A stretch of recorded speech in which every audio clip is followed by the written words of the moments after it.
তিনিচুকীয়াত সদৌ অসম মৰাণ ছাত্ৰ সন্থাৰ প্ৰতিবাদ আৰু বিশাল জোৰ সমদল জনজাতিকৰণ আৰু ষষ্ঠ অনুসূচীভুক্ত স্বায়ত্তশাসন প্ৰদানৰ দাবীত হাজাৰ হাজাৰ প্ৰতিবাদকাৰীৰ হাতে হাতে জ্বলন্ত মছাল লৈ তিনিচুকীয়াত উত্তাল প্ৰতিবাদ নিশ্চিতভাৱে এটা কথা ক'ব লাগিব যিখন বিজেপি চৰকাৰে কৈছিল যে এইখন অসমত অসমীয়াৰ অস্তিত্ব থাকিব খিলঞ্জীয়া লোকৰ অস্তিত্ব থাকিব সেইখন বিজেপি চৰকাৰ দিনতে কিন্তু আজি খিলঞ্জীয়া জনগোষ্ঠীয়ে ৰাজপথত আন্দোলন কৰিবলৈ আছে আৰু প্ৰধানমন্ত্ৰীগৰাকীয়ে অসমলৈ আহিব বুলি ইতিমধ্যে আমি গম পাইছো 2014 চনৰ ইলেকশ্যনত যে আপুনি আহি পিনে অসমত কৈছিল মৰাণসকলক জনজাতিকৰণ প্ৰদান কৰা হ'ব সেই প্ৰতিশ্ৰুতিসমূহ কি হ'ল এইবাৰ যেতিয়া অসমত আহিব সেই কথাটো কিন্তু কৈ যাবলৈ আমি প্ৰধানমন্ত্ৰীগৰাকীক আহ্বান জনালো আৰু এটা কথা কৈ দিছো হিমন্ত বিশ্ব শৰ্মাই বাৰে বাৰে কৈ থাকে অসমৰ 1 নম্বৰ মুখ্যমন্ত্ৰী অসমৰ দক্ষ মুখ্যমন্ত্ৰীগৰাকীয়ে অসমৰ খিলঞ্জীয়া লোকৰ বাবে কি কি কাম কৰিলে সেই কথা স্থিতি স্পষ্ট কৰিবৰ কাৰণে আমি দাবী জনাইছো কাৰণ আমি মৰাণসকলে বাৰে বাৰে কৈছিলো যে আমাক জনজাতিকৰণ প্ৰদান কৰিব লাগে আমাক ষষ্ঠ অনুসূচীত স্বায়ত্তশাসন প্ৰদান কৰিব লাগে খিলঞ্জীয়া লোকৰ হাতত ভূমি অধিকাৰ থাকিব লাগিব এইখন অসমতে কিন্তু আজি নিজৰ অধিকাৰৰ কাৰণে এনেদৰে আমি ৰাজপথলৈ ওলাই আহিবলগীয়া আছে এয়া হৈছে কেৱল অসম চৰকাৰ আৰু ভাৰত চৰকাৰৰ মিছা প্ৰতিশ্ৰুতি গতিকে অহা 13 তাৰিখে যেতিয়া প্ৰধানমন্ত্ৰী আহিব আমি প্ৰধানমন্ত্ৰীক প্ৰত্যাহ্বান জনালো আপুনি 2014 চনত যেতিয়া ইলেকশ্যনৰ সময়ত মিছা কথাখিনি কৈ গ'ল অসমত সেই মিছা কথাখিনি এতিয়া পূৰণ কৰিব সেই কথাখিনি স্থিতি স্পষ্ট কৰিবৰ কাৰণে আমি প্ৰধানমন্ত্ৰীগৰাকীক আহ্বান জনালো লগতে অহা 15 ছেপ্টেম্বৰৰ পৰা অনিৰ্দিষ্টকালীন অৰ্থনৈতিক অৱৰোধ কাৰ্যসূচী ৰূপায়ণ কৰিব মৰাণ ৰাইজে অসমৰ আদিম জনজাতি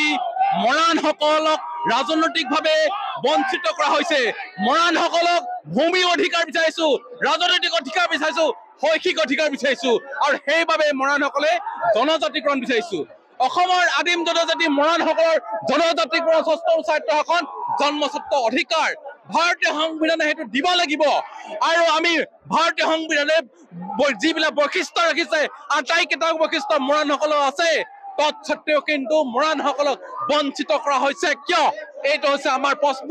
আমি মৰাণসকল বড়ো কছাৰী থলৰ অন্যতম জনগোষ্ঠী আমাৰ মৰাণসকলক বাদে আটাইকেইটা জনগোষ্ঠী জনজাতিকৰণ হ'ল আমি তেনেহ'লে বড়ো কছাৰী থলৰ একমাত্ৰ মৰাণসকলক কিয় জনজাতিকৰণ কৰা নাই এইটো এটা প্ৰশ্ন এই প্ৰশ্নৰ উত্তৰ চৰকাৰে কেতিয়া দিব এই প্ৰশ্নৰ উত্তৰ লাগিব আমাক মৰাণসকলক জনজাতিকৰণ দি বুলি মিছা প্ৰতিশ্ৰুতি দিছিলে কিয় মিছাকে আমাক বঞ্চিত কৰিছে কিয় ইমান অৱহেলিত কৰিছে কিয় এই থলগুৰি ভূমিপুত্ৰ সমখণ্ডৰ মালিক আমি এই মালিককে যদি আপোনালোকে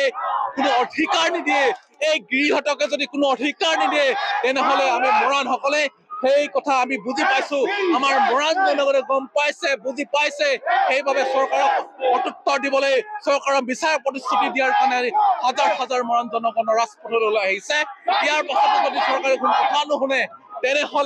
তেনেহ'লে কিন্তু আমি বিভিন্ন পৰৱৰ্তী পৰ্যায়ত অচল কৰি দিবলৈ আমি বাধ্য হৈ পৰিম ইয়াৰ পাছত গণতান্ত্ৰিক আন্দোলন যদি চৰকাৰে কোনো গুৰুত্ব প্ৰদান নকৰে কিন্তু ইয়াৰ পাছতো আমি যদি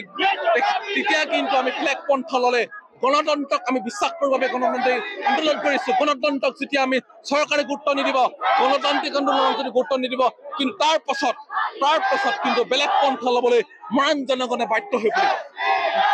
আপুনি বাৰু উমৰাহ কৰিবলৈ আগ্ৰহী নেকি আলিফ উমৰাহ ট্ৰেভেলছে আপোনাৰ বাজেটৰ ভিতৰত আগবঢ়াইছে কেতবোৰ আকৰ্ষণীয় পেকেজ আমাৰ পেকেজসমূহ হৈছে সুপাৰ সেভাৰ ৮৫,০০০ৰ পৰা ডায়মণ্ড ১,১০,০০০লৈকে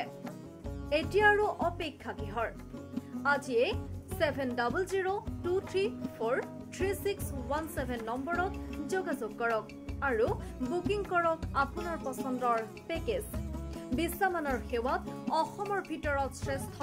আলিফ উমৰাহ ট্ৰেভেলছ